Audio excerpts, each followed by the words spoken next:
നല്ല വലിയ തൂശനില കിട്ടിയപ്പോൾ തോന്നിയൊരു തോന്നലാണ് കേട്ടോ. പൊതിച്ചോറ് ഉണ്ണണമെന്ന്. അപ്പോൾ ആദ്യം തന്നെ ചോറ് വെച്ചിട്ടുണ്ടായിരുന്നു. ആദ്യം തന്നെ ഓംലെറ്റ് ഉണ്ടാക്കി. അത് കഴിഞ്ഞിട്ട് പിന്നെ ക്യാബേജ് തോരൻ ഉണ്ടാക്കാമെന്ന് വിചാരിച്ചിട്ട് ക്യാബേജ് തോരൻ റെഡിയാക്കി. അത്ര അധികം വിഭവങ്ങളൊന്നും ഇല്ലാണ്ട് ഒരു തട്ടിക്കൂട്ട് പൊതിച്ചോറാണ് ഞങ്ങൾ പ്ലാൻ ചെയ്തത്. കാരണം നേരത്തെ പ്ലാൻ ചെയ്തിട്ടൊന്നും ഉണ്ടായിരുന്നില്ല. ചോറും മാമ്പഴക്കൂട്ടാനും ഇരിക്കുന്നുണ്ടായിരുന്നു. അപ്പോൾ ഇത് രണ്ടും കൂടിയായി. പിന്നെ ഒരു ചമ്മന്തി അരച്ച് കഴിഞ്ഞാൽ പൊതിച്ചോറ് റെഡിയാക്കാമല്ലോ. അപ്പോൾ ചോറ് തിളച്ചുകൊണ്ടിരിക്കണതിൻ്റെ മുകളിലിട്ടിട്ട് തൂശനില പിന്നെ വാട്ടാൻ നോക്കി. അത് ഫ്ലോപ്പാണെന്ന് അത് ചെയ്തപ്പോഴാണ് മനസ്സിലായത്. എളുപ്പപ്പടി നോക്കിയതാണ് കേട്ടോ, ഗ്യാസ് അധികം കളയാതിരിക്കാൻ. അപ്പോൾ പിന്നെ ചോറ് വാർത്ത് കഴിഞ്ഞിട്ട് അടുപ്പത്ത് തന്നെ ഇട്ട് ശരിക്കും വാട്ടിയെടുത്തു. വലിയ ഇലയായതുകൊണ്ട് ഇത്തിരി പാടുപെട്ടു കേട്ടോ തൂശനില വാട്ടാനായിട്ട്.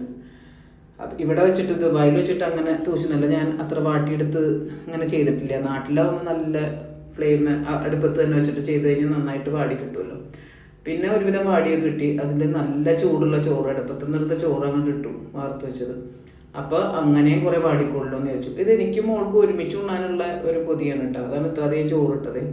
പിന്നെ കുറച്ച് മാമ്പഴക്കൂട്ടാൻ ഒഴിച്ചു. അത് കഴിഞ്ഞിട്ട് പിന്നെ നമ്മുടെ ക്യാബേജ് തോരൻ, അതുപോലെ കടുമാങ്ങ കറി, പിന്നെ ഓംലെറ്റ്, പിന്നെ നാളികേരം. മാങ്ങയൊന്നുള്ള ചമ്മന്തി അല്ല, സാധാരണ മാങ്ങ ചമ്മന്തിയാണ് ഞങ്ങൾക്ക് ഇഷ്ടം. പക്ഷേ ഇത്തവണ മാങ്ങയൊന്നും ഉണ്ടായിരുന്നില്ല. അപ്പോൾ വെറുതെ നാളികേരം ചമ്മന്തി. മുളക് കുറച്ചൊന്ന് ചുട്ടെടുത്തു എന്ന് മാത്രം. അങ്ങനെയുള്ളൊരു നാളികേര ചമ്മന്തി. അതും കൂടി ഇട്ടിട്ട് അടച്ച് ഒരു 1/2-3 മണിക്കൂറോളം ഞങ്ങൾ കഷ്ടപ്പെട്ട് കാത്തിരുന്നു കേട്ടോ. എന്താണെന്ന് വെച്ചാൽ ഒന്ന് വാടി അതിൻ്റെ സ്മെല്ലൊക്കെ വരണ്ടേ. 2 പേർക്ക് കഴിക്കാനുള്ളതുകൊണ്ടാണ് കേട്ടോ 2 ഓംലെറ്റ് വെച്ചത്. അല്ലാണ്ട് ഞങ്ങൾ ഭീകരന്മാരായിട്ടൊന്നുമല്ലേ. അങ്ങനെ 1/4 മണിക്കൂർ കഴിഞ്ഞപ്പോൾ വിഷമിച്ച് കുറേ കാത്തിരുന്നതാ. തുറന്നു. എന്താ സുഗന്ധം എന്നറിയാമോ, ആ ഇലയുടെ വാടിയ ഇലയുടെ മണം ഒക്കെ ആയിട്ട്.